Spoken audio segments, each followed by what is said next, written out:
Yeah, mga ka-Discovery, nandito tayo ngayon sa may Cherry Hill Subdivision dito sa may Barangay San Luis, Antipolo City.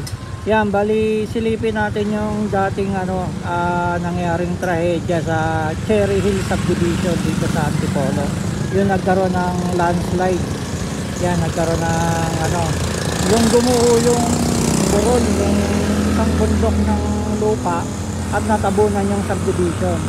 Bali mga ka-Discovery, dito yung sa lugar na to, yung panahon ng 90s na maraming mga natabunan ng bahay. Ngayon, silipin natin ulit at bisitahin natin ulit kung kamusta na nga ba tong subdivision na to na dating nagkaroon ng trahedya na landslide na pinakamalalang nangyari dito sa Pilipinas. Kaya tara mga ka-Discovery, samahan niyo ako, silipin natin yung loob ng Cherry Hills, yung likod ng burol. Yeah, mga ka-Discovery, let's go.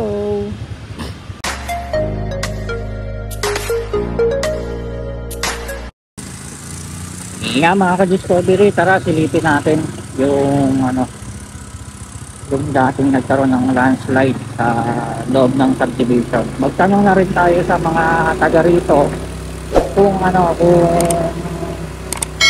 kamusta na nga ba yung lugar na to. Yan na dating pinangyarihan ng landslide. Yan kasi sobrang delikado, lalo na sa panahon ngayon nagkakaroon ng mga landslide. Itanong natin kung kamusta na nga ba. Pasok tayo sa loob Cherry Hill South Ibiza. Kaya mayroong landslide na nangyari. Tingnan natin. Basta gilid siya ng burol dito sa loob ng ng subdivision. Yan, subukan na rin natin magtanong kung saan dito yung yung nangyaring landslide. Ayun, parang natatanaw ko doon. Ito, tanong tayo kay tatay. Tay, magtatanong lang, saan po yung lugar na dating may nangyaring landslide? Saan po banda yung may mga bundok na natabunan yung bahay? Hindi ba inanap mo?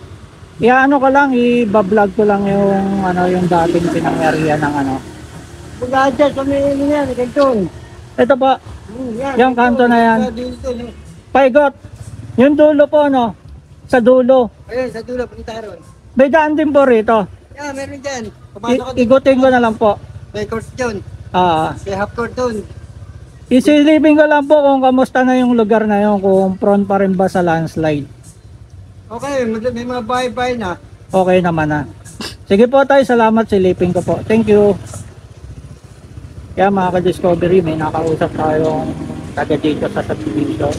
Paikot lang daw. Tignan natin kung kamusta na nga ba yung lugar na yun. Kasi sobrang daming mga namatay nung panahon na yun. Silipin natin. Alam ko sa gilid ng burol, gilid ng bundok, maraming mga natabunan na bahay. Siguro mga napanood ko sa balita na nasa 100 bahay ata yung natabunan ng panahon na yun. Kita natin kung gusto na ba yung mga taga rito kasi sa panahon ngayon maraming mga nangyayaring landslide. Alamin natin kung kamusta na ba. Ito ba, ikot lang. Ikot lang siya. Alamin natin. Wala nang daan. Wala na palang daan dito. Kuya, tatanong lang po. Saan po yung lugar na nangyari yung landslide dati? Ano pa? Ito. Saan po yung bundok na yun? Anong hinahanap mo? Yung mismong pinangyarihan ng landslide. Ito may arang na, may bakod na. Dati po may kabahayan dyan. Oo, meron. Iano ko lang, binablog ko lang. Tinitignan ko yung lagay kung kamusta na nga ba. Ayan, ayan, ito na pala, wala na palang nakatira at meron ng ano, may bakod na yung ano, yung lugar na to. Yan, gilid niya lang siya ng ano, ng burol. Tapos madami na rin siyang puno. Yan, ito pala yung lugar na yan. Ayan, dead end. Ginawa na siyang dead end ito. Itong lugar na to. Pansin nyo doon na meron na siyang bakod. Pero ito wala na rin nakatira dito sa bahay na to. Yan.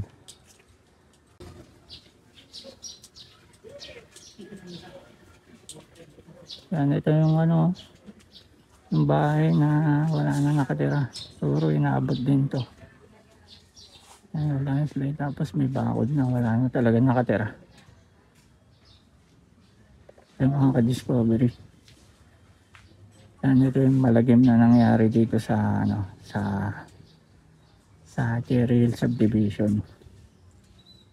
Yan, kung matatandaan nyo, napakatagal na. Siguro mga kulang-kulang 30 years yung nakaraan na yun, ng mga pangyayari ng ano, ng palagim na nangyaring landslide dito, mga natabo na bahay. Kasi yung mga developer basta na lang nagtatayo ng ano, ng structure ng mga bahay sa mga gilid ng ano, hindi nila siniserve yung lugar kung prone ba siya sa landslide. Itong lugar na to talagang ang daming natabunan na ano. Kuya, dito na kayo nakatira nun? Matagal na. Matagal na, ano. Inabot kayo, kuya? Hindi naman. Hindi naman, ayan. Hindi naman inabot sila, kuya. Mga panahon na nagkaroon ng landslide. Ayun, may tubig. Dito pala, ayan.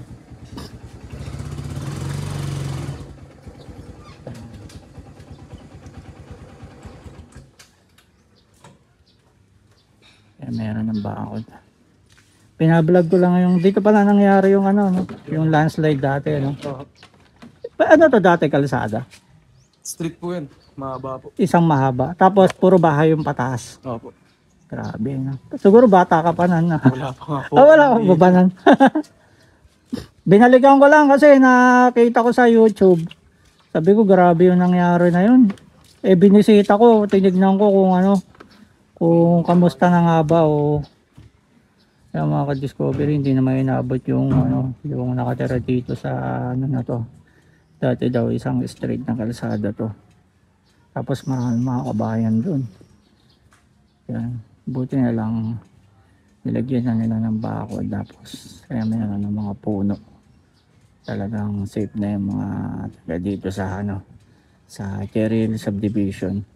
Saka sana yung DENR, Department of Environment Resources, bantayan nila yung mga ganito, lalo na sa mga gilid ng subdivision, na huwag tayuan ng mga bahay.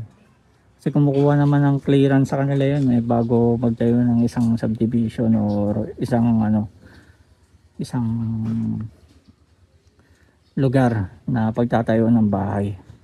Yan mga ka-discovery, ito yung lugar na yun na matagal ko nang gustong puntahan at masilip para makita yung kalagayan ng ano, ng Cherry Hill Subdivision. Na search nyo na lang sa YouTube. Ito yung pinaka picture niya, yung ano, yung malagim na nangyari dito at maraming mga nasawi at namatay na ano, mga tao na natabunan yung bahay.